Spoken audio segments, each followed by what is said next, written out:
Jumamosi. Kwanza alianza kuongea na mimi. Mimi nilikuwa niko na kina Kajala wapi? Mwanza. Alianza kuongea na mimi. Akasemaje bwana? Masha vipi njoo tujichome nyama, nikamwambia sawa nitakuja, lakini sasa mimi niko safari, niko Mwanza. Ushaelewa?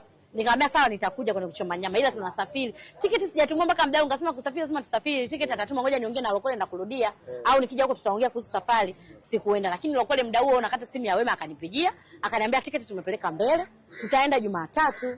Umeelewa? Hatutoenda tena kesho. Nikamwambia hivi naomba umpigie simu Wema. Wema akapigiwa simu akaongea naye. Sawa akakubali haina shida, jioni na ndo kachagua ndege jioni. Sawa. Saa 5 Jumatatu asubuhi Wema anatumiwa ticket na Lokole.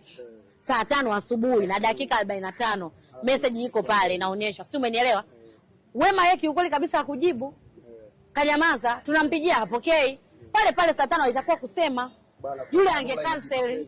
Kwa sababu yule amekata go and return. Na sio sala ya ticket tu. Yule dada watu amechukua movie mpiki hoteli, amelipia magalama kibao. Mtu utakuwa sawa? Lokole anaweza kuwa sawa? Hawezi kuwa sawa. Ndio Wema nampenda na rafiki yangu, lakini kwa kitendo chake amekosea. Siku nyingine atakuwa kusema ukweli, bwana mimi hiki kitu hakiwezekani. Sisi tumeshazoea tunakaa naye tunapiga naye story, hatujui kama ana matatizo mengine ambayo ukimpa kazi afanye.